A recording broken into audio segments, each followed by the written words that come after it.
Have you ever sacrificed everything for people who wouldn't even defend you in public? Imagine paying every bill in your family's house for nearly 8 years. The mortgage, the electricity, the groceries, the medical expenses, everything. Now imagine those same people sitting around a dinner table laughing at you behind your back, not knowing a camera was recording every word. What happened next destroyed relationships, exposed years of lies, and turned my entire family against each other overnight. Because one accidental video revealed a secret nobody was supposed to know, and by the time it was over, the people who mocked me were begging for forgiveness. My name is Ethan. I'm 34 years old, and for most of my adult life, I believed family came first. My father died when I was 24. After his death, everything changed. My mother had never managed finances. My younger brother Tyler was still in college. My younger sister Amanda had just gotten married. The entire family was struggling, so I stepped up. I worked overtime. I skipped vacations. I sold my car and drove an old truck. I ignored relationships and postponed my own dreams. Every month, I sent money. At first, everyone was grateful. My mother cried when I paid off her overdue mortgage.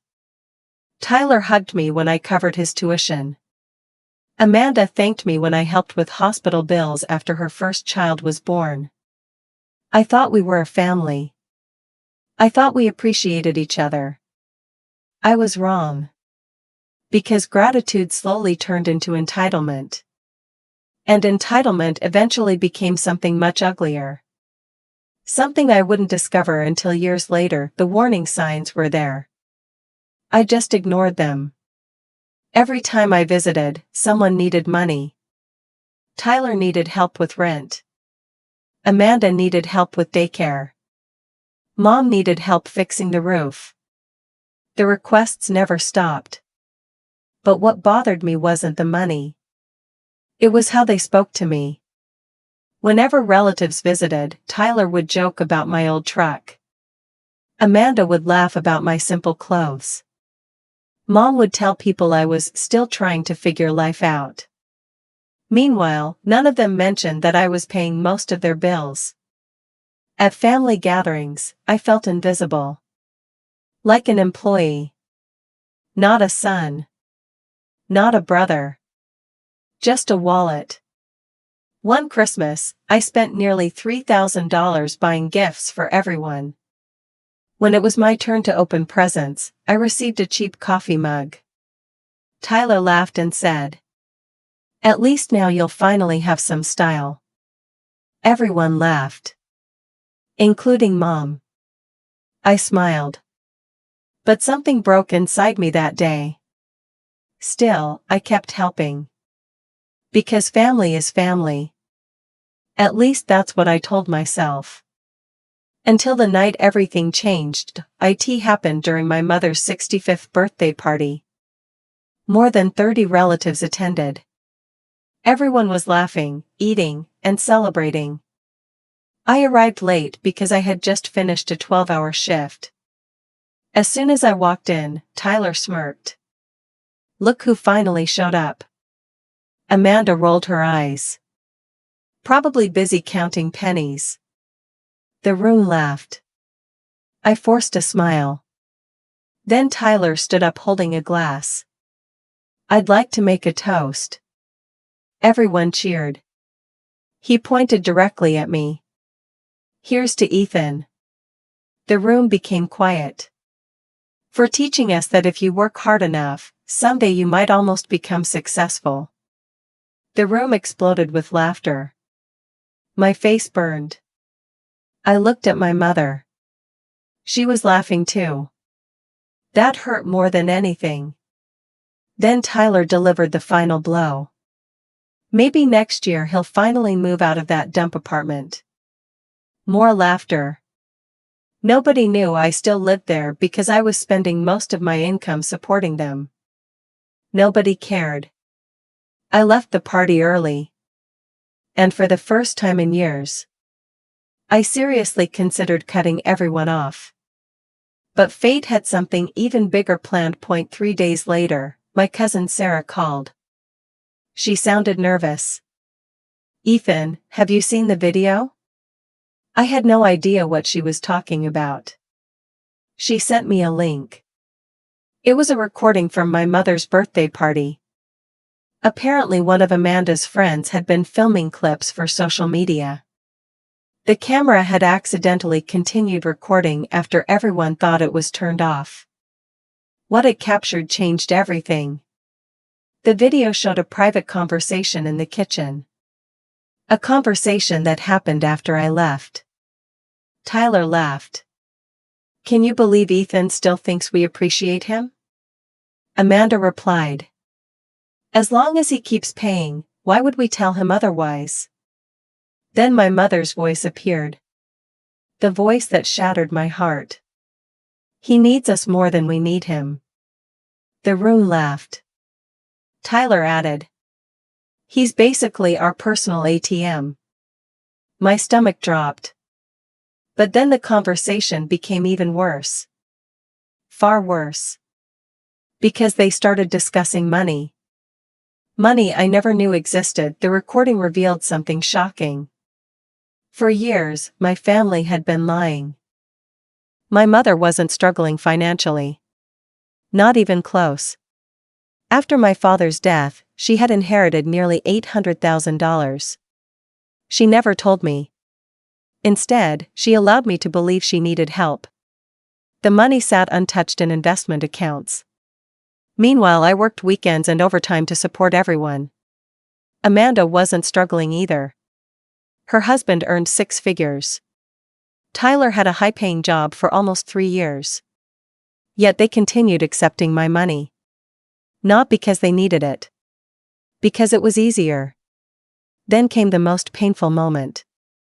Tyler laughed and said, "If Ethan ever finds out about Mom's money, we're done."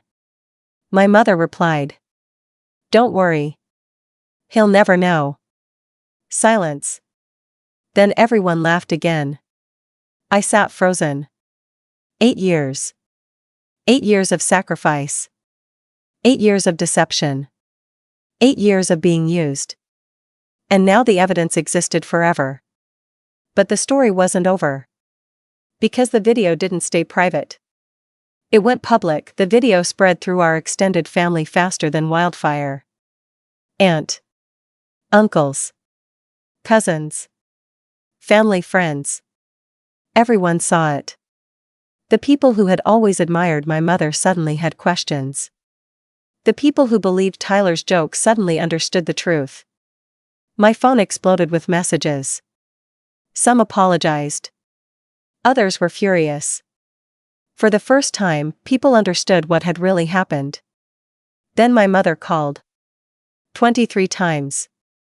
I ignored every call. Tyler texted. Amanda texted. Voicemails flooded my inbox. They weren't apologizing. They were panicking. Because their reputation was collapsing. A week later, they demanded a family meeting. I agreed. Not because I wanted reconciliation. Because I wanted answers. When I arrived, everyone looked nervous. Nobody made jokes. Nobody laughed. Nobody mocked me. For the first time in years. They looked afraid. My mother started crying immediately. "Ethan, we can explain." I shook my head. "No. Explain why you lied." Silence. Tyler stared at the floor. Amanda avoided eye contact. I placed printed bank records on the table. Records proving everything. The inheritance. The hidden accounts. The deception. Years of deception. Nobody spoke. Then I did something they never expected. I pulled out another document. A spreadsheet. Every dollar I had given them over 8 years. Mortgage payments. Tuition. Medical bills. Rent.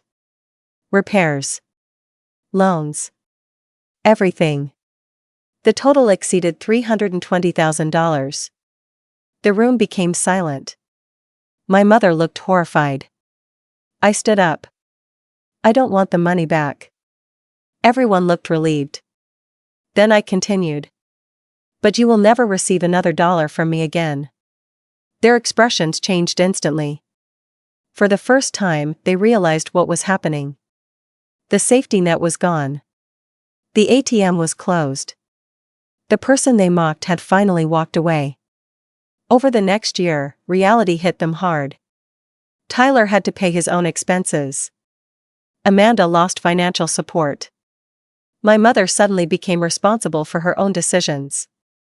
Meanwhile, my life changed completely. I kept the money I earned. I bought a home.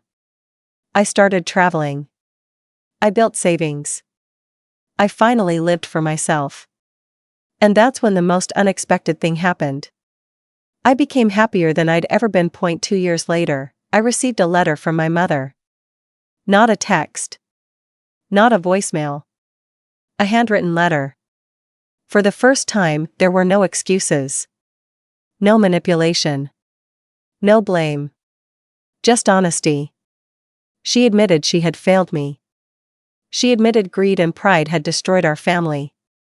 She admitted she had allowed others to use my kindness. And she apologized. A real apology. Not because she needed money.